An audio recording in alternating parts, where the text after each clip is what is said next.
The NBA is investigating whether the Bucks handled Giannis after he told reporters that he's being held out despite being healthy enough to play. Giannis and the Bucks have given conflicting accounts of the league investigators. Giannis says he wants to play, while the team insists he's not medically cleared. Giannis told reporters this weekend, "I'm available to play, but I'm not in the game. I'm available to play today, right now. I'm available." He later said, "For somebody to come and tell me to not play or not compete is like a slap in my face." So I don't know where this relationship goes from there. Man. You know where it's going, Giannis? They're not going to let you get out there because they want to try to extrapolate as much as they can out of you. Yep. Yeah. They're not going to let you get hurt on their watch. Ocho, remember didn't we see this with Russell Wilson? Yeah, absolutely. They say either change the contract or come sit over here with us. Yeah. I mean, Giannis should know that, though, huh? And know. I'm sure you understand. They don't want to lose the value in which you bring to the table. They need to use you when it's time to go to get as much as they can back for you. And if you hurt, if you injured, if that calf, something happens, it ruptures or whatever it may be. Oh, absolutely not. Calf and knee. Listen, y'all And know he messed up too? This one was his knee. He hyperextended his knee. The first injury he had was the calf. Calf. Yeah. This calf was this the second or third calf. But you remember in the playoff, Joe, he hyperextended that knee against the Hawks. Yeah. He ended up missing the game, but he came back and ended up winning the championship. Yeah. So the injuries are starting to come with greater frequency, and they're starting to keep him out a longer period of time. But Giannis ain't playing no more this year. Nah, it's I don't know how it is for football, but for basketball, it's protocol. Yeah, you may be healthy, but at the same time, man, we need to see you play 2-on-2, 3-on-3. You got to do some of that, Uncle Ocho, before we just throw you back out here playing 5-on-5. We need to see how you move. We need to see the duration and how long you can go. Right. You know what I mean? They not just throwing that man out there because he say he healthy. Yeah, he may be healthy, but can we see you play 3-on-3? Can we see you do a little something in practice? And from my understanding, he ain't willing to be playing no 3-on-3 or none of that. Yeah, he just want to get out there and hoop. Get back on the court, huh? Yeah, but they not doing that. It's too big of an investment. Yeah. And at the same time, we already know we probably gonna have to trade you, bro. So the last thing we want is what? For you to get hurt. Yes. Yeah. They're not doing it. You might sell a car that's wrecked, Ocho, but you ain't gonna get the value for it if it was in pristine condition. Absolutely not. So the last thing I want to do is have Giannis have an injury. Because you see what happened with the Max Crosby situation. You see what happened, Ocho? That's now a good it's one. your word against theirs. He ain't healthy. Yeah. He ain't passed the physical. Now remember, you got to pass the other team's physical. Damn what your team say. Team say, yeah. That's a And good then one. basketball is different. That money guaranteed. Giannis got another year fully guaranteed. Yeah. Yeah. Football is different. Football will put your ass out there when you're not healthy just to get you on film and get your ass right on up out of there because that money ain't guaranteed. Yep. I done seen it too many times. That's a cold game, boy. Oh, Oh, yeah. what? Absolutely.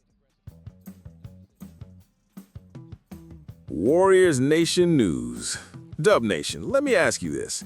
What happens if the biggest move left in the NBA is not a draft pick, not a free agent, not some little role player shuffle, but Giannis Antetokounmpo finally leaving Milwaukee and the Warriors jumping right back into the fire? Haha, because this is no longer just fantasy talk from the comments. ESPN reported that the Bucks opened trade talks on Giannis before the deadline, that Golden State was one of the teams involved, and that Milwaukee owner Wes Edens framed the future in blunt terms.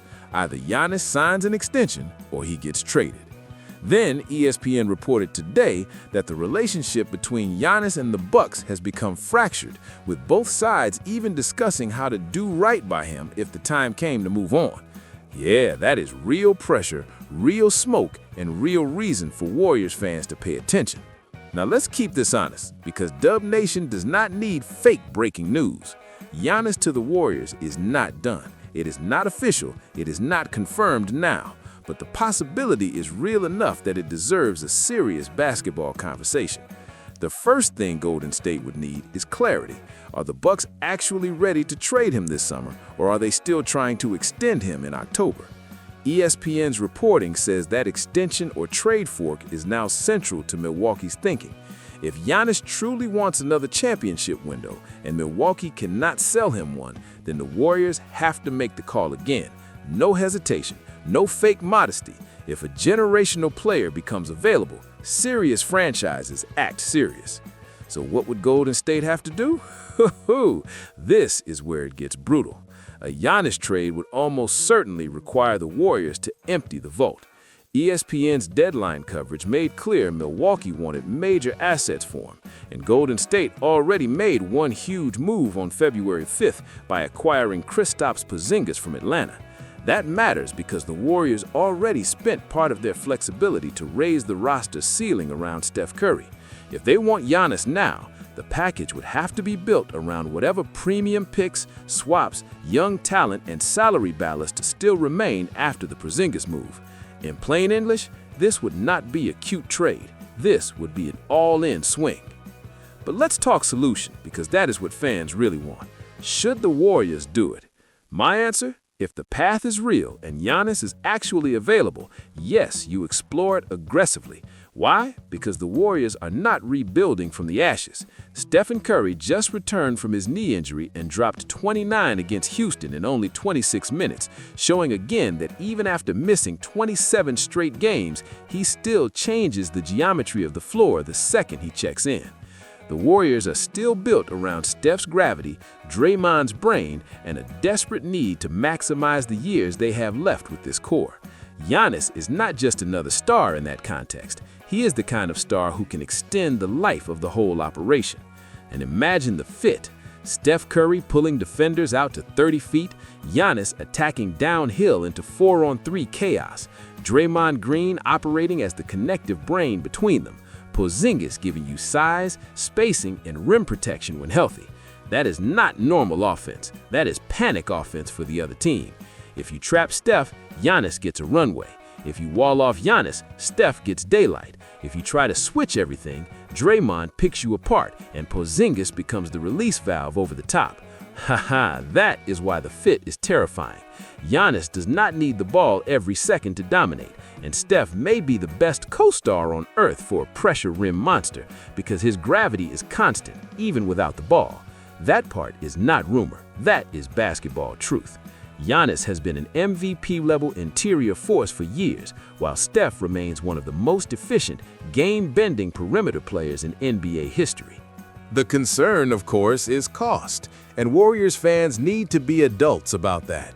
If Milwaukee asks for everything, Golden State would have to decide whether one more super team push is worth gutting the next phase of the roster. That means picks. That means depth. That may mean pieces fans still believe in. And there is another question too. Timeline. Giannis is in his 30s. Steph is already there. Draymond is deep into the veteran phase, and Porzingis has his own injury history. So the Warriors would not be buying 10 years of safety. They would be buying a short, vicious championship window. Yeah, but that is exactly what this franchise should be buying right now. Not comfort, not patience, not a soft landing, a window. And that is the real solution. If Giannis becomes available, the Warriors should approach it like this. First, keep Steph untouchable. Second, keep the structure that makes Steph playable at the highest level, which means valuing Draymond's brain and enough front-court functionality to survive playoff basketball.